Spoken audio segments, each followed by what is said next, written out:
జగిత్యాల పట్టణంలోని 14వ వార్డులో 60 లక్షల రూపాయలతో, 15వ వార్డులో 20 లక్షల రూపాయలతో, 31 వార్డులో 20 లక్షల నిధులతో మొత్తంగా 1 కోటి రూపాయలతో అభివృద్ధి పనులకు శంకుస్థాపనలు చేసి 14వ వార్డులో ఎస్సీ కమ్యూనిటీ హాల్ నూతన పనులను ప్రారంభించారు జగిత్యాల శాసనసభ్యులు సంజయ్ కుమార్. ఈ సందర్భంగా ఆయన మాట్లాడుతూ జగిత్యాల పట్టణంలో ప్రజలకు అభివృద్ధి కళ్ళకు కట్టినట్లు కనబడుతుందని, జగిత్యాల పట్టణంలో ఎక్కడ చూసినా 70 కోట్లతో అభివృద్ధి కార్యక్రమాలు జరుగుతున్నట్లు ఆయన పేర్కొన్నారు. అభివృద్ధి నిరంతర ప్రక్రియ. ముఖ్యమంత్రి రేవంత్ రెడ్డి సహకారంతో జగిత్యాల పట్టణాన్ని అభివృద్ధిలో రాష్ట్రంలోనే ముందు వరుసలో ఉంచుతామని అన్నారు. కార్యక్రమంలో మున్సిపల్ చైర్పర్సన్ అడవాల జ్యోతితో పాటు వైస్ చైర్మన్ గోలి శ్రీనివాస్, మాజీ మున్సిపల్ చైర్మన్, పిసిసి సభ్యులు గిరి నాగభూషణం, కమిషనర్ చిరంజీవి, కౌన్సిలర్లు కూతురు పద్మశేఖర్, తోట మల్లికార్జున్, ఆజార్, బాలశంకర్, ఏఈ శరణ్, కౌన్సిలర్లు, నాయకులు, ఆయా వార్డు ప్రజలు, మున్సిపల్ అధికారులు తదితరులు పాల్గొన్నారు. ఇప్పటికే మన 15వ వార్డులో ఎమ్మెల్యే గారి సహకారంతో ఎప్పుడు అడిగినా కాదనకుండా మనకు నిధులు అన్ని వార్డుల కంటే ఎక్కువనే పెట్టుకుంటూ వచ్చారు. ఇప్పటి వరకు దాదాపు 2,20,00,000 పనులు పూర్తి కావడం జరిగింది. ఇంకా ఇప్పుడు ప్రస్తుతానికి ఇవి 20 లక్షలు, ఇంకా నెక్స్ట్ దాంట్లో వచ్చేటివి కూడా ఉన్నాయి. దాదాపు ఇప్పటికే 2.5 కోట్ల దాకా అవుతున్నాయి. ఇంకా కూడా కొంచెం పనులు ఉంటాయి కాబట్టి ఎప్పుడు అడిగినా మేము ఎక్కువనే అడుగుతున్నాం, సార్ కూడా ఎక్కువనే ఇస్తున్నారు. అది దానికోసం ప్రత్యేకంగా ఎమ్మెల్యే గారికి ప్రత్యేకంగా ధన్యవాదాలు సార్. మనకు ఇక్కడ ఉన్న ఈ ప్రాంత రైతుల కోసం చాలా అంటే చాలా ఏ నాయకులు కూడా అంతగానో ఆలోచించలేదు. మనకు రైతు బజారే కానీ ఇప్పుడు ఇంటిగ్రేటెడ్ మార్కెట్ అని చెప్పి 4 కోట్ల రూపాయలతో ఇంటిగ్రేటెడ్ మార్కెట్ ఈ త్వరలోనే ఇనాగ్రేషన్ చేసి అందుబాటులోకి తీసుకొస్తామని చెప్పారు. అది కానీ ప్లస్ మన కళ్ళపల్లి చెరువు నింపడానికి మాకంటే ఎక్కువ సార్కే ఇంట్రెస్ట్ ఉండి ఏమైనా మీరు పట్టించుకుంటలేరు మమ్మల్నే తొందర పెట్టి ఆ కాలువ కూడా చెరువు నింపేందుకు కాలువ కూడా మొత్తం కబ్జా చేసేస్తే దగ్గరుండి నిలబడి దాన్ని ఓపెన్ చేయించి ఆ చెరువులో నీళ్ళు నింపుకోవడానికి మీరు అక్కడ ఉండాల్సిందే అని చెప్పానంటే మేము కూడా వెళ్ళి చూసినాం, నింపడానికి అది చేసినాం. అప్పుడు చాలా తక్కువ ఉండే స్టోరేజ్. దానిలో ఆ తర్వాత సార్ అవన్నీ తీసిన తర్వాత అప్పటి నుంచి కొంచెం ప్రాబ్లం తగ్గిపోయి ఎప్పుడు నీళ్ళు నిల్వ ఉంటున్నాయి. ఏ రకంగా చూసినా అంటే అభివృద్ధి పరంగా ఇటు వ్యవసాయ పరంగా ఏ రకంగా చూసినా కానీ అన్ని రకాలుగా మనకు ఎప్పుడూ ఎల్లవెల్లలా అందుబాటులో ఉంటున్నారు. ఒకటి మనకు ఇక్కడ ఒకటి స్ట్రాంగ్ వాటర్ డ్రైన్ సార్, ఒక్కటి మీరు సహకారం ఖచ్చితంగా ఉండాలి సార్. ఒక 900 మీటర్లు అవుతుంది. అదొక్కటి కొంచెం పెద్ద మోరీ ఉంది సార్. అది ఇళ్ళకు నీళ్ళు వస్తున్నాయి అనేది, పంటలు ఖరాబ్ అవుతున్నాయి అనేది ఒకటి కొంచెం అది ఉంది సార్. ఒక్కటి చూడండి సార్. మిగతా కొన్ని రోడ్లు అవి ఇవన్నీ ఎప్పుడు నాకు అడిగినా కూడా ఎప్పుడు ఎక్కువనే ఇచ్చారు, ఇంకా కూడా ఎప్పుడు చేస్తూనే ఉంటారు. సంఘ భవనానికి కూడా ఇక్కడ 2 సంఘాలు, ఒక సంఘ భవనానికి 5 లక్షలు, ఒక సంఘ భవనానికి 3 లక్షలు ఇవి ఇచ్చారు. ఇక్కడ మెయిన్గా శంకులపల్లి ప్రధాన రహదారికి 80 లక్షలు ఓన్లీ మోరీకే 80 లక్షలు పెట్టించారు. మనకి నల్లపోచమ్మ టెంపుల్ ఇక్కడే మన శంకులపల్లి కానే ఉన్నది, దానికి కూడా 10 లక్షల రూపాయలు అడగగానే 10 లక్షల రూపాయలు ఇప్పించారు. బీరయ్య టెంపుల్కి కూడా 10 లక్షలు ఇప్పించారు సార్. మళ్ళీ పర్సనల్గా మేము దాదాపు 40 లక్షల రూపాయలు వివిధ పనుల నుంచి పెట్టించారు. అంటే అవి ఇంకా మన పనులు కలపలేదు. ఇంకా అవి కాకుండానే అభివృద్ధి పనులకు 2 కోట్ల పైనే ఇచ్చారు. మనం కూడా పోయిన ఇలా ఎమ్మెల్యే ఎలక్షన్లో బాజాప్తా మనం పాంప్లెంట్ కొట్టించి మరీ ప్రజలకు వివరించినాం. ఎందుకంటే అంత చేసినాం కాబట్టి మనం వివరించగలిగినాం. ఇక ముందు కూడా మాకు ఇట్లానే మీ సహాయ సహకారాలు ఉండాలని కోరుకుంటూ ధన్యవాదాలు సార్.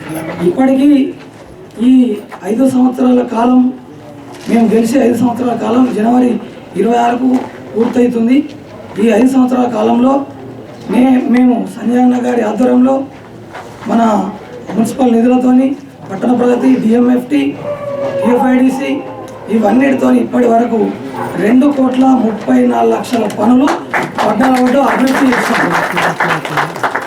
సారు ఊరికి అడిగితే సార్ ఒకటే అంటాడు, ఇంతకుముందు 2-3 చేసిన కన్నా ఎక్కువ చేసాం అన్నాడు. ఇంతకుముందు 3 కాదు సార్, 5 కానీ ఎక్కువైనాయి వర్కులు. 5 టర్ములు కానీ ఒక్క టర్ములు ఎక్కువైనాయి సార్. దీనికి సహకరించిన సార్ మీకు ఎల్లవేళ జీవితాంతం రుణపడి ఉంటాం సార్. మా వాడకట్టు ప్రజల తరఫున మున్సిపల్ సిబ్బంది కానీ, మున్సిపల్ కమిషనర్ గారికి, చైర్మన్ గారికి, అంతకుముందున్న సీనియర్ చైర్మన్ గారు కూడా ఒక 30 లక్షలు పెట్టారు. సీనియర్ కూడా ధన్యవాదాలు సార్. మన ఈ సంఘభవనం కళ ఒక 50 ఏళ్ళ కళ సార్. ఒక చిన్న రేకుల రూమ్ ఉండే, ప్రతి ఒక్కరు వచ్చారు చెప్పారు మీరు ఇట్లా వచ్చారు వీళ్ళకి చెప్పారు. సార్ చెప్పింది 5 లక్షలే, 10 లక్షలు ఇచ్చారు. 10 లక్షలతో కాలేదు సార్ అని చెప్తే మళ్ళీ 8 లక్షలు ఇచ్చారు. సంజయ్ అన్న గుణం ఎట్లుంటుందంటే అడిగిన కొద్దీ ఇతను ఉంటాడు, తిరుపతి లెక్కగా మనం అడుగుడే. ఇప్పుడు అయిపోయినా కానీ అడుగుడే ఉంటుంది. సంజయ్ అన్న ఎల్లవేళలా వార్డు అభివృద్ధికి కృషి చేస్తున్నారు. మీకు హృదయపూర్వకంగా జీవితాంతం నేనైతే రుణపడి ఉంటా సంజయ్ అన్న. సంజయ్ అన్న ఎవరో ఎన్నో మాట్లాడుతాను. సంజయ్ అన్న జీవితాంతం సంజయ్ అన్నకు రుణపడి ఉంటా, అది ఏ రకంగా ఉన్నా కానీ. ఈ కార్యక్రమంలో ముఖ్యంగా మన శ్మశానానికి తాతల కాలం నుంచి ఉన్న శ్మశానం, దానికి నిధులు లేవు సార్. ఇప్పటికీ దానికి శ్మశానంకు అంతకుముందు ఒక 10 లక్షలు పెట్టారు, ఇప్పుడు ఒక 10 లక్షలు. ఎస్సీ శ్మశానం వాటికి కూడా ఒక 20 లక్షలు శాంక్షన్ అయినాయి. దానికి ఐమాస్ లైట్లు, 2 శ్మశానంలో కలిపి బాత్రూమ్లు కూడా శాంక్షన్ అయినాయి. మన కొత్తవాడ స్కూలు ముంగట ఇక్కడ డీలర్ షాప్ కాడ నుంచి కొత్తవాడ స్కూల్ దాకా రోడ్డు మోరి, ఇక్కడ కొక్కు ధర్మ ఇంటి దగ్గర రోడ్డు, మన మధురవేణి విష్ణు ఇంటి దగ్గర మోరి, ఆది రాయమల్లి ఇంటి దగ్గర మోరి, తిరందస్ రవి ఇంటి దగ్గర రోడ్డు మోరి, ఏనుగుల శంకర్ ఇంటి దగ్గర మోరి, మోరిన పిల్లలు రోడ్డు, ఇట్లా చెప్పుకుంటూ పోతే లైన్గా ఇక్కడ ఇవన్నీ ఉన్నాయి కార్యక్రమాలు. కొంచెం కొద్దిగా కరోనా వచ్చింది, ఒక 2 సంవత్సరాలు లేట్ అయింది. అన్ని పనులు జరుగుతాయి. ఇప్పటికీ సార్ 1,50,00,000 పూర్తయింది సార్. ఇంకా 85 లక్షల వర్కులు పెండింగ్ ఉన్నాయి సార్. అవి కూడా కొంచెం మున్సిపల్ చైర్మన్ గారు, కమిషనర్ గారు, వైస్ చైర్మన్ గారు కొంచెం తొందరగా పూర్తి చేయాలని కోరుతున్నాం. ఈ కార్యక్రమానికి వచ్చిన ప్రతి ఒక్కరికి హృదయపూర్వక ధన్యవాదాలు. మరి అభివృద్ధి అంటే సంజయ్ అన్న అన్నట్టు, ఇప్పుడు తమ్ముడు అన్నట్టు, సంజయ్ అన్న వచ్చిన తర్వాత గత ఈ వార్డులోనే కాదు అన్ని వార్డులలో కూడా గతం కంటే కూడా ఎక్కువ పనులు జరిగినాయి. సంజయ్ అన్న మరి చిన్న పనిని కూడా మున్సిపల్ లేదున్నా కానీ పైన హైదరాబాద్లో కూడా అధికారుల దృష్టికి తీసుకెళ్ళి మరి నిధులు పట్టుకొచ్చినందుకు సంజయ్ అన్న కూడా ధన్యవాదాలు తెలియజేసుకుంటున్నాను. మరి గతంలో కంటే ఇప్పుడు ఇక్కడ కూరగాయల మార్కెట్ ఏది, రైతు బజార్ కూడా మరి ఈ ప్రాంత ప్రజలందరూ వెళ్ళి అమ్ముకోవడానికి వీలైనటువంటి రైతు బజార్ని కూడా సంజయ్ మూలగొట్టేటువంటి రైతు బజార్ని మరి సంజయ్ అన్న వచ్చిన తర్వాతనే తెరిపియడం జరిగింది. మరి ఇప్పుడు అక్కడ చాలా మార్కెట్ జరుగుతుంది. ఈ ప్రాంతం కూడా అభివృద్ధి జరగడానికి కారణమైంది. అది కూడా ఈ ప్రాంతానికి మరి డెవలప్మెంట్ అంటే ఏదైనా ప్రజలు వస్తూ పోతుంటేనే డెవలప్మెంట్ జరుగుతుంది. దానికోసం ఇప్పుడు ఆ కూరగాయల మార్కెట్ అవ్వడం వల్ల కూడా ఈ ప్రాంతం అంతా కూడా అభివృద్ధి జరుగుతుంది. మరి సంజయ్ అన్న నిరంతరం ప్రజల వెంట ఉండి మమ్మల్ని కూడా వెన్నంటి ఉండి మరి పనిచేపిస్తున్నందుకు సంజయ్ అన్న గారికి ధన్యవాదాలు తెలియజేస్తున్నాను. గతంలో ఇప్పుడు జరిగిన విధంగా వార్డులలో అభివృద్ధి పనులు బాగా జరుగుతున్నాయి. ప్రతిరోజు కూడా ఏదో ఒక వార్డులో కొబ్బరికాయలు కొడుతూ ఎమ్మెల్యే గారు నిరంతరం పని చేస్తూ ఉన్నారు. మరి ఇప్పుడు రాష్ట్రంలో కాంగ్రెస్ పార్టీ అధికారంలోకి వచ్చింది కాబట్టి రేవంత్ రెడ్డి గారు ముఖ్యమంత్రిగా ఉన్నందున మరి గవర్నమెంట్ తోటి కలిసి ఉంటేనే నిధులు తేవచ్చనే ఉద్దేశంతో రేవంత్ రెడ్డి గారికి మద్దతు చేస్తూ నిధులు తీసుకొస్తూ ఈ జగిత్యాల పట్టణాన్ని అభివృద్ధి పథంగా తీసుకెళ్తున్నందుకు వారికి ధన్యవాదాలు తెలియజేస్తూ, మరి రేవంత్ రెడ్డి గారు ముఖ్యమంత్రి అయినాక అమలు చేస్తున్న కార్యక్రమాలు భారతదేశంలో ఎక్కడ కూడా అమలు కాలేదు. ఇప్పటి వరకు మహిళలకు ఉచిత బస్సు కానీ, 500 సిలిండర్ కానీ, 200 యూనిట్ల కరెంట్ కానీ ఏ రాష్ట్రంలో కూడా ఏ పార్టీ కూడా ప్రవేశపెట్టలేదు. ఇక్కడ జరిగింది. అన్నిటికన్నా ఒక సంవత్సరంలోనే 53,000 ఉద్యోగాలు ఇచ్చిన ఘనత కూడా రేవంత్ రెడ్డి గారికి దక్కింది. మరి ఇలా సంవత్సరం లోపలనే ఇవన్నీ చేసుకుంటూ పోతుంటే ప్రతిపక్షాలు ఉన్న వాళ్ళు ఇంకా 6 గ్యారెంటీలు ఇంకెప్పుడు అని వాళ్ళు నిద్రపోకుండా కాంగ్రెస్ పార్టీ రేవంత్ రెడ్డి మీద ఇష్టపడుతున్నారు. మరి వాళ్ళ గతంలో ఉన్నప్పుడు వాళ్ళు రుణమాఫీ చేస్తే ₹1,00,000 5 సంవత్సరాలు కూడా కంప్లీట్ చేయలేదు. మరి ఈరోజు ₹2,00,000 రుణమాఫీ 60,000 కోట్ల వరకు ఒక సంవత్సరం కూడా కంప్లీట్ చేసిన ఘనత రేవంత్ రెడ్డి గారికి దక్కింది. మరి ఇవన్నీ చూసుకుంటూ మాకు ప్రజలు 5 సంవత్సరాలు కూడా ఇచ్చారు. 5 సంవత్సరాల ఈ గ్యారంటీలు అమలు చేయకపోతే నీకెట్లా ఇంటికి పంపించారో మమ్మల్ని కూడా ఇంటికి పంపిస్తారు. కొంత ఓపికగా ఉండండి. గ్యారంటీలు వాళ్ళు కూడా మైనార్టీలకు రిజర్వేషన్ ఇస్తున్నారు. దళితులు ముఖ్యమంత్రి అంటారు, దళితులు 3 ఎకరాలు అన్నారు. వాళ్ళు ఏం చేశారు? వాళ్ళు ఏమైనా చేశారా? వాళ్ళకి అసలు నిద్ర పడతలేదు. రేవంత్ రెడ్డి ఎప్పుడు దిగిపోతాడో, ఎప్పుడు పంపించాలనే ఆలోచనలో వాళ్ళు ఉన్నారు. కాబట్టి ఇవన్నీ పరిస్థితులు చూసి ప్రభుత్వం మీద కొనసాగాలంటే మరి టీఆర్ఎస్ ఎమ్మెల్యేల మద్దతు కూడా తీసుకొని రేవంత్ గారు వీళ్ళందరినీ తినడం, వీళ్ళందరూ మద్దతు పెంచడం నిజంగా హర్షించదగ్గ విషయం. ఏది ఏమైనా ఎన్నికలప్పుడే పార్టీలు ఎన్నికలు లేనప్పుడు అభివృద్ధి కొరకు అన్ని పార్టీలతో కలిసి అభివృద్ధి పథకంలో పోవాలని చెప్పి వారు ఎమ్మెల్యే గారు నిర్ణయించిన అభినందనీయం. మరి రేపు స్థానిక సంస్థల ఎన్నికల్లో తప్పకుండా అధికారంలో కాంగ్రెస్ పార్టీ ఉంది కాబట్టి ఆ పార్టీ తరఫున ఉన్న అభ్యర్థులను మనం గెలిపించుకుంటే మళ్ళీ అభివృద్ధి జరుగుతుంది. లేకపోతే వాళ్ళ అభివృద్ధి జరిగే కాబట్టి దయచేసి ప్రజలందరూ ఆలోచించి అధికారంలో ఉన్న పార్టీకి మద్దతు చేయాలని చెప్పి కోరుతూ ఈ అవకాశం కల్పించిన వాళ్ళ పెద్దలకు అందరికీ ధన్యవాదాలు చేస్తూ సెలవు తీసుకుంటున్నాను. జై హింద్. ఈ రోజు 14వ వార్డుకి సంబంధించింది మనం చూసుకుంటే 2,35,00,000 ఈ వార్డుకి వెచ్చించి 2 కోట్ల పనులు ఇప్పటికే జరిగిపోవడం జరిగింది. కాబట్టి మరి ఇంత అభివృద్ధి చేయడంలో ముందున్న సంజయన గారికి హృదయపూర్వక ధన్యవాదాలు తెలియజేస్తున్నాను. మరి ఎందుకంటే ఇక్కడ 15వ వార్డుకి సంబంధించింది కూడా 2 కోట్ల దానికి పైగానే మనం పెట్టుకోవడం జరిగింది. మరి అందులో కూడా 2 కోట్ల రూపాయల పనులు ఆల్రెడీ అయిపోయినాయి. ఇందాక మల్లికార్జున అన్న కూడా అక్కడ చెప్పడం జరిగింది. మరి ఇక్కడ రైతు సోదరులు చాలా మంది ఎక్కువ ఉంటారు. ఇది అంతకుముందు గ్రామంలో ఉన్నది కాబట్టి మరి ఎప్పుడైతే మున్సిపాలిటీలో కలిసిందో మరి మున్సిపాలిటీలో కలిసిన తర్వాత దీన్ని వదిలేయకుండా మరి దత్తక తీసుకున్నట్టుగా మరి సంజయ్ అన్న దీన్ని అభివృద్ధి చెయ్యాలి ఖచ్చితంగా అని చెప్పేసి ఒక కంకణం కట్టుకొని 2 కోట్ల రూపాయలతోటి 15వ వార్డు 2 కోట్ల రూపాయలతోని 14వ వార్డుని మనం అభివృద్ధి చేసుకుంటూ వెళ్ళడం జరిగింది. కాబట్టి మరి ప్రతి ఒక్క రైతు సోదరులకు కూడా సంబంధించి ఏదైతే ఇంటిగ్రేటెడ్ మార్కెట్ ఉందో అది 4 కోట్ల రూపాయలు పెట్టి మరి దాన్ని అభివృద్ధి చేయడం జరిగింది. ఇంకా కొంచెం చిన్న చిన్న పనులు ఉంటే మన మున్సిపల్లో దానికి టెండర్ కూడా పెట్టుకోవడం జరిగింది. అది కూడా తొందరలో ఒక 2-3 రోజుల్లో అది కూడా భూమి పూజ కార్యక్రమం చేసుకొని మరి రైతు సోదరులు రైతులు ఎంతమంది ఉన్నారో ఈ మొత్తం 1వ వార్డు 14 కానీ 15 కానీ ఏవైతే మెర్జ్డ్ విలేజెస్ ఉన్నాయో దానికి సంబంధించిన చాలా మంది రైతులు ఉన్నారు. ఆ రైతులు వెళ్ళి అక్కడ పని చేసుకోవడానికి వాళ్ళ కూరగాయలు అమ్ముకోవడానికి కానీ దేనికైనా సంబంధించింది మరి వాళ్ళకి అక్కడికి వెళ్ళి మంచిగా ఏదైతే నిజమైన రైతులు ఉన్నారో వాళ్ళకు న్యాయం జరగాలనే ఆలోచనతోటి ఇంటిగ్రేటెడ్ మార్కెట్ అందించాలని చెప్పేసి మరి సంజయ్ అన్న కంకణం కట్టుకొని మమ్మల్ని ప్రతి క్షణం అడుగుతూనే ఉన్నారు. అది ఒక 2-3 రోజుల్లో అయిపోతుంది, రైతులకు ఎట్లాంటి ఇబ్బంది ఉండదని చెప్పేసి ఈ సందర్భంగా తెలియజేస్తున్నాను. అట్లాగే మరి ముఖ్యమంత్రి గారితో పనిచేయడమే మరి లక్ష్యంగా పెట్టుకున్న సంజయ్ అన్నకు, ఎందుకంటే మరి ఇప్పుడు ఈ 2 కోట్ల పనులు ఈ వార్డుకి 2 కోట్ల పనులు ఆ వార్డుకి అయినాయి అంటే మరి దీనికి కారణం మరి ఎవరైనా గవర్నమెంట్ తోటి కలిసి పనిచేస్తేనే మనం ముందుకెళ్తామని చెప్పేసి సందర్భంగా తెలియజేస్తూ మరి అవకాశం ఇచ్చిన ప్రతి ఒక్కరికి కూడా హృదయపూర్వక ధన్యవాదాలు. ఇట్లాగే అభివృద్ధి కార్యక్రమాల్లో రోజు నిరంతరం ప్రక్రియగా పనిచేయాలని చెప్పేసి అట్లాగే చాలా మంది అవ్వలు వెయిట్ చేస్తూ ఉంటారు. మరి కాంగ్రెస్ వాళ్ళు మంచిగానే చెప్తున్నారు కానీ ఇంతవరకు పెన్షన్ రాలేదని చెప్పేసి ఆలోచిస్తూ ఉంటారు. కొంచెం సహకరిస్తే ఇవన్నీ ఎట్లయితే జరుగుతున్నాయో పనులు అది కూడా తొందరలో జరుగుతుందని చెప్పేసి సందర్భంగా తెలియజేస్తున్నాను. సంజయ్ ఇప్పుడు ప్రభుత్వంతో కలిసి పనిచేయడంలో మనందరికీ పనిచేయడం కోసమే ప్రభుత్వంతో కలిసి పనిచేస్తున్నారు. కాబట్టి కొంచెం ఓపిక పడితే అన్ని పనులు అవుతాయి. రైతు రుణమాఫీ 2 లక్షల వరకు అయింది, మీ అందరికీ తెలుసు, మీరే రైతులు కాబట్టి. మరి అట్లాగే ఇవన్నీ కూడా అయితే ఇవన్నీ ఇంకా చిన్న చిన్న పెద్ద పనులు అయిపోయినాయి, చిన్న చిన్న తొందరలో అయితే అని చెప్పేసి సందర్భంగా తెలియజేస్తాను. మరి అట్లాగే అవకాశం ఇచ్చిన హృదయపూర్వక ధన్యవాదాలు వార్డు కౌన్సిలర్ అయిన పద్మ గారికి కానీ నాయకులు శేఖర్ గారికి కానీ హృదయపూర్వక ధన్యవాదాలు తెలియజేస్తున్నాను. ఈరోజు జైత్యాల పట్టణానికి సంబంధించి శంకులపల్లిలో సిసి రోడ్డు, మన కొత్తవాడ కలాసవాడ ప్రాంతంలో ఇవన్నీ కూడా అభివృద్ధి పనులు ప్రారంభించుకుంటా ఉన్నాం.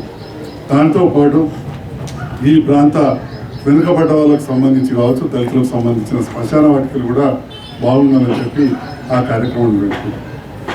వాటన్నిటితో పాటు ఈనాడు ఇక్కడ ఈ కలాసవాడలోని మన ఎస్సీ మాదిగ సంఘంలో ఈ అభివృద్ధి కార్యక్రమాలను పాల్గొంచుకొని మమ్మల్ని ఇంత గౌరవించిన మా దళిత సంఘాల మిత్రులందరూ కూడా హృదయపూర్వక ధన్యవాదాలు తెలియజేస్తున్నారు. చూస్తూ ఉన్నారు ఇవాళ మీడియా ద్వారా చాలామంది రకరకాలు మాట్లాడుతున్నారు. నోరు ఉన్నదని మాట్లాడు కాదు, మూత్రికలు మాట్లాడు కాదు, కళ్ళతోటి కనబడుతున్నది అభివృద్ధి ఏందనేది. జైత్యాల ప్రజలకు కళ్ళతో కనబడుతున్నారు, ఆ విధంగా పనిచేస్తూ ఉన్నాం. మరి ఆ మాటలకు మా జవాబు అనలేదు, అది కళ్ళతో చూడాలి. ఇవాళ వారినగర్ ఏరియాలో చూస్తారా అద్దమసం రోడ్ వేసుకొచ్చినాం, మార్కెట్ దిక్కు చూస్తారా రోడ్లు వేసుకొస్తా ఉన్నాం. ఇవాళ ఈ ప్రాంతం చూస్తారా చేస్తూ ఉన్నాం. నిన్న పోచమ్మ వాడకట్టుకు పిట్ట ధర్మరాజు బండా నరేందర్ ఇంటి దగ్గర చూస్తారా మంచి రోడ్లు వేస్తా ఉన్నాం. అట్లనే చెప్పుకుంటూ పోతే బైపాస్ రోడ్డుకు పోదామా, ఎక్కడికి పోయినా కానీ నిరంతరంగా ఏదో ఒక పని చేసుకుంటూనే పోతా ఉన్నాం. అది ప్రజలు గమనిస్తున్నారు. దాంట్లో భాగంగా ఇవాళ ఈ ప్రాంతంలో ₹1 కోటి పనులకు ప్రారంభోత్సవం చేసుకుంటున్నాం. పనుల ప్రారంభం మొదలుపెట్టాం.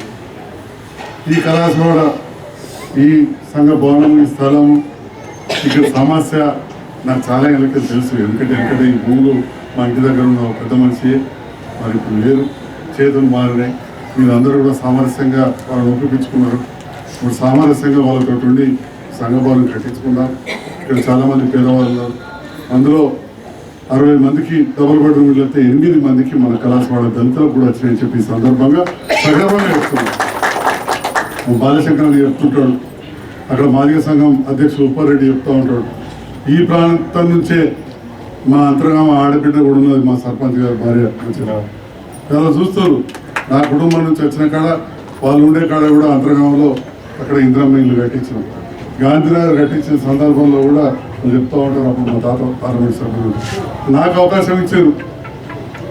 ఇందిరమ్మ ఇల్లు మొదలుపెట్టి ఆగిపోయిన సందర్భంలో ఇల్లు మంజూరు చేయించుకొచ్చినాం. 4,520 ఇల్లు రాష్ట్రంలో ఎక్కడ లేదని కడితే మనవాడకట్టు ఒక్క దళితులకే 8 ఇల్లు వచ్చినాయి, మొత్తం 60 ఇల్లు వచ్చినాయి. వాళ్ళందరూ సౌకర్యార్థం కూడా అన్ని పనులు చేస్తూ ఉన్నాం. మరి ఈ రకంగా చేస్తున్న సందర్భంలో ఇంకా మిగిలిపోతూ ఉంటాయి. ఇంతకుముందే తమ్ముడు కూతురు శేఖర్ చెప్పాడు, ఎన్ని సందులు పేర్లతో సహా చెప్పాడు, ఏ వాడకట్టుకు ఎవరింటి ముందట ఎన్ని సందులు చేసినాడు. ఇన్ని చేసినా కానీ ఇంతకుముందు ఒక 3 తమ్ముళ్ళు వచ్చారు, మా ఏరియా అంతా బురద లెక్కన ఉన్నది, చేయాలి, మీరు రావాలంటే రావడానికి నాకేం అభ్యంతరం లేదు, కానీ అవి కూడా చేస్తామని చెప్పి కూడా ఈ సందర్భంగా చెప్తా ఉన్నాం. మన తమ్ముడు చెప్పిన దాంట్లో ఇక మెయిన్ రోడ్డు ఆ ముచ్చట్లు చెప్పలే, పైప్ లైన్ చెప్పలేదు. మరి ఈ ప్రాంతంలో శంకరాపల్లి ఉంటుంది, ఆనుకొని ఉంటుంది, అనాథ ఎక్కుండే అటు తిప్పలపడకు దూరం, జైత్యాలకు దగ్గర, కానీ తిప్పలపడి కింద వస్తుంది. నాకు బాగా ఆదుకుంది, మల్లపజమ్మ గుడి కాడ ఆ లైన్లో లైట్లు పెట్టకపోదు, జైత్యాలలో మాయగాదందరూ తిప్పలపేటకు దూరమో వాళ్ళు పెట్టలేకపోదు. ఇవాళ శంకరాపల్లి మన జైత్యాల కలిపి కాలేజీలతో మాట్లాడి కాలేజీలో నీళ్ళ ట్యాంక్ కట్టినాక వాళ్ళకి నీళ్ళ సమస్య కూడా తగ్గింది. ఇంకొక ట్యాంక్ కూడా మంజూరు తెచ్చినాం. దానికోసం కూడా అధికారికంగా పూర్తి ప్రయత్నం చేయాలి, ప్రత్యేకంగా దృష్టి పెట్టాలని నేను గౌరవ కమిషనర్ కోరుతున్నాను. ఎందుకంటే అక్కడ ఒక 5 లక్షల నుంచి 10 లక్షల ట్యాంక్ కడితే డబ్బులు వచ్చినాయి, పైసలు తీసుకొచ్చినాం. కడితే ముందు ఇక్కడ జనాభా పెరిగినాక కూడా నీళ్ళ ఇబ్బంది ఇక్కడ కానీ మన విద్యానగర్ కానీ బైపాస్ రోడ్ కానీ ఉండకపోతుంటుంది. ఆల్రెడీ ఒక ట్యాంక్ కట్టినాం, దాని పక్కనే కట్టాలి. అక్కడ ఏదో స్టేటస్ కోర్టు కేసు అంటారు, అది తొవ్వ విషయం ఉన్నది తప్ప ఇది కాదని చెప్పి కూడా ఈ సందర్భంగా తెలియజేస్తూ, మరి ఈరోజు ఇంత మంచి కార్యక్రమం చేస్తున్న సందర్భంలో మా పాత్రికేయ మిత్రుడు నిరంతరం ప్రజలకు ఇక్కడ కళ్ళకు కట్టినట్టు చూపేటప్పటికే నిన్న వాడికి 94 సంవత్సరాల కొత్త వాడలే పనిచేసి రిటైర్ అయిన నారాయణరావు సారు అక్కడ కూర్చొని అంటున్నాడు, సంజయ్ డాక్టర్ వాడు ఓడగా నిన్ను తిట్టేటోడు, నీ ఐసత్ నీ కుటుంబం ఏంది, నీ వ్యవహారం ఏంది, నువ్వు ప్రజల కోసం గాఢ నిన్ను తిట్టేటోడు అని చెప్పి 94 సంవత్సరాల ఎల్లాపిత్రులకు సంబంధించిన రావనగానే మన నాసుకుంటాం అనుకోలేదు కాదు, పెద్ద మనిషి నారాయణరావు సార్ మన కొత్త వాళ్ళ పనిచేసిండు. అందరూ తినేటట్టు అంటున్నాడు, అక్కడ ఊరు చనిపోతారా. 94 ఏళ్ళు ఉన్నాయి కాబట్టి ప్రజలు గమనిస్తున్నారు. కొందరు కనబడ్డట్టు నటిస్తున్నారు కావచ్చు, కానీ ఆ వయసులో వాళ్ళు ఒకటే కన్నుంది ఆ పెద్ద మనిషికి, ఆ పెద్ద మనిషికి కూడా కనబడుతుంది. టీవీలో చూసి అందరి ముందు అంటున్న మాట నేను ఇవాళ చెప్తా ఉన్నా. కాబట్టి నేను ఇక చెవులను పక్కన పెట్టి అన్నిటి పక్కన పెట్టి పొగడతలు అవసరం లేదు, నాకు విమర్శలు పట్టించుకోదలుచుకోలేదు. మెదడు ముందర పెట్టి నాకు భగవంతుడు ఇచ్చిన శక్తి కావచ్చు, మీరు నన్ను గెలిపించారు, మీ ఆదరాభిమానాలు ఉన్నాయి, మీ అండలతోటి ఖచ్చితంగా గౌరవ ముఖ్యమంత్రి రేవంత్ రెడ్డి గారు సహకారం తీసుకొని మన నియోజకవర్గాన్ని అభివృద్ధి చేస్తామని చెప్పి కూడా ఈ సందర్భంగా దేశాలకు వచ్చిన వాళ్ళు ఉంటారు, లేకపోతే చుట్టాలు ఉంటారు. మన నియోజకవర్గ పల్లెలకు నేను తీసుకొచ్చిన పల్లె దవాఖానాలు చుట్టుపక్కల ఏ జిల్లా తీసుకురాలేదు, ఉమ్మడి కరీంనగర్ జిల్లాలో అని చెప్పి సగర్వంగా చెప్తున్నారు. 14 పల్లె దవాఖానాలు తీసుకొచ్చినా ఒక్కొక్క దానికి 20,000 రూపాయలు 20 లక్షల చొప్పున ఆల్రెడీ అకౌంట్లు వచ్చినాయి. ఇంకొక 9 మంజూరు ఉన్నాయి. అత్యధికం పక్క కొనుక్కో పెట్టుకోలేక 1-2 వచ్చినాయి. కానీ మన జైత్యాల పల్లెలకు 14 పల్లె దవాఖానాలు చేశాం. అంటే మీరు గెలిపించిన నేను నిరంతరం పనిచేస్తాం. ఇక్కడ దళిత సంఘాల నాయకులు కాబట్టి మళ్ళీ చెప్తా ఉన్నా, దళిత అమ్మాయిలకు సంబంధించిన ఉమెన్స్ డిగ్రీ కళాశాల మధ్యలో బంద్ అయింది. 240 సీట్లు తీసుకొచ్చాం. 240 మంది అమ్మాయిలకు అన్ని రకాల పుస్తకాలు, బట్టలు అన్నీ ఉంటాయి. గొల్లపిల్లగోడు ఫంక్షన్ ఉపయోగించుకోవాల్సిందిగా కూడా మీ అందరి సందర్భంగా కోరుతూ ఎస్సీ స్టడీ సర్కిల్ కూడా తీసుకొచ్చాం. ఉమ్మడి జిల్లాకు ఒకటి ఉంటుండే. అప్పుడున్న మంత్రులు నేను ఎప్పుడు కూడా వాళ్ళు ఏదో మాట్లాడినట్టు దాటంగా తింటా. అప్పుడున్న మంత్రి గారు సహకారం తీసుకొని 10కి 11వది ఎస్సీ స్టడీ సర్కిల్ ఎక్కడ స్టార్ట్ అయిందంటే జగిత్యాల బీటు బజార్ దగ్గర. వాళ్ళు చదువుకున్న పిల్లలకు ఉద్యోగాలు వచ్చినాయి చదువుకున్న పిల్లలకు. మరి ఈ రకంగా మీరు ఇచ్చిన అవకాశాన్ని సద్వినియోగం చేసుకొని పనిచేస్తాను. ఆ సందర్భంలో మరి పాత వాళ్ళతో పనిచేసాం. ఇప్పుడు ముఖ్యమంత్రి గారితో పనిచేస్తే కొందరు మాటలు అంటున్నారు, అంటేనే ఉంటారు, మనం పని చేసుకుంటూ పోవాలని నా ఆలోచన. ఎందుకంటే మీరు నాకు ముఖ్యం. వాళ్ళు అక్కడ కూర్చొని వెళ్తే నాకేమవుతుంది మొత్తం మంది మొత్తుకుంటూ ఉంటారు. ఎవరికి కూడా దేశం మొత్తం ఎలక్షన్ జరిగినా సగం ఓట్ల కంటే ఎక్కువ రావు. కేసీఆర్ గారు ప్రభుత్వం ఏర్పడ్డ సగం ఓట్ల కంటే అంటే సగం మంది ఎప్పుడు అంటనే ఉంటారు. ఆ సగం మందిని పట్టించుకుంటే మనం ముందరికే పోలేం. నా ఇంటున్న సగం మంది గురించి నేను ఆలోచన చేయాలి. ఇక్కడ ప్రజలు జగిత్యాల అభివృద్ధి పోయినసారి మంచిగా చేసి చెప్పి ఆలోచించి నన్ను గెలిపించింది. పక్కన కూడా జిల్లా అయింది పెద్దపల్లి కాడ. మన టీఆర్ఎస్ ఎమ్మెల్యే ఓడిపోయాడు. మంచిర్యాల కూడా జిల్లా అయింది, మెడికల్ కాలేజ్ వచ్చింది. అలా టీఆర్ఎస్ ఎమ్మెల్యే ఓడిపోయాడు. ఈడ మాత్రం నేను నన్ను గెలిపించింది. ఎందుకు పని చేస్తాడు, పంచాయతీ పెట్టుకోడు అని చెప్పి గెలిపించాడు. గెలిపించినప్పుడు మరి నేను పని చేయాలి కానీ రోజు పంచాయతీ పెట్టుకుంటే ఏమో ప్రశ్నించే మస్తు మంది ఉన్నారు. పని చేసేవాళ్ళు చెప్పి నేను ఆలోచన చేసి వచ్చిన ఈ విషయం పదే చెప్తున్నా. మీరు కూడా ఈ వాడకట్లో మాట్లాడి మీ అందరూ కూడా తెలుసు. అందుకే ఇంత అండగా ఉన్నారు. నా తమ్ముడు గంగారు అందరూ కూడా కళ్యాణ్, ఈ తమ్ముడు అందరూ కూడా మా గురించి ప్రత్యేకంగా తెలుసు. అందులో మా ఊరి సర్పంచే మీ ఇంటికి మీ వాడకట్టుకెళ్ళి వచ్చింది కాబట్టి నా గురించి ప్రత్యేకంగా ఇక్కడ చెప్పుకోవాల్సిన అవసరం లేదు. మన కళాశివాడలో ఇక్కడ ఈనాడు ఈ సంఘ భవనం మంచిగా పూర్తవ్వాలని చెప్పి ఆకాంక్షిస్తూ ఇప్పుడైనా కానీ ఏదైనా పనిచేసినప్పుడు చిన్న చిన్న సమస్యలు ఉంటాయి. అది సామరస్యంగా కూర్చొని ఆ పెద్ద మనుషులు మీరు కూర్చొని మీరు పూర్తి చేసుకోవాలని, ఇందులో మంచిగా మీ కార్యక్రమాలు జరగాలని చెప్పి నేను మనసారా ఆకాంక్షిస్తూ ఆ డబుల్ బెడ్రూమ్ ఇల్లు వచ్చిన వాళ్ళకి కూడా నీళ్ళ వసతి, కరెంట్ అన్నీ అయిపోతుంది. వాళ్ళు కూడా పోవచ్చు ఇంకా కూడా తీసుకోండి. ఇందిరమ్మ ఇళ్ళలో కూడా అర్హులైన వాళ్ళకి తప్పకిస్తాం. రేషన్ కార్డుల విషయంలో టెన్షన్ లేదు. 40 లక్షల దాకా కాగితం ఉంటాం. ఎందుకంటే పోయిన 10 ఏళ్ళు రకరకాల కారణాలు ఎందుకు ఇవ్వలేదు, కొద్దిగా రేషన్ కార్డు ఇప్పుడు రాలేదు. ఇప్పుడు మాత్రం ఈ ప్రభుత్వం రేషన్ కార్డులు ఎన్నైనా ఇస్తామంటున్నారు. పేదవాళ్ళు ఎవరున్నా కానీ రేషన్ కార్డులు తప్పకుండా అడగండి. ఇక ఉన్నోళ్ళు అడిగి నిన్న వేరే సీనియర్ నాయకులు కూడా చెప్పిరట ఉన్నోళ్ళకి ఇవ్వద్దని చెప్పి నేను కూడా చెప్తా ఉన్నా. ఎందుకంటే వస్తుంటారు, అడుగుతుంటారు, కార్డు అయితే ఉన్నది ఏం పోయింది అనుకుంటారు కానీ ఉన్నోళ్ళకి తెల్ల కార్డు ఇచ్చేది లేదు. లేని వాళ్ళు అరువులు తప్పకుండా మీరు అప్లై చేసుకోండి. ఇప్పుడు పేరు లేదని చెప్పి మా వార్డ్ ఆఫీసర్ చెప్పగానే మీరు బేజారు కావద్దు. మా మీడియా ద్వారా జగిత్యాల ప్రజలకు తెలవాలి. రేషన్ కార్డుల ప్రక్రియ నిరంతరం ఉంటుంది. ఇప్పుడు పేరు లేని వాళ్ళ కూడా టెన్షన్ రావద్దు. వార్డ్ ఆఫీసర్లు అన్ని వాళ్ళకి వచ్చారు. అప్లై చేసుకుంటే తప్పక పేదలు అర్హులైన వాళ్ళందరూ కూడా రేషన్ కార్డులు వస్తాయని చెప్పి తెలియజేస్తున్నాం. Thank you.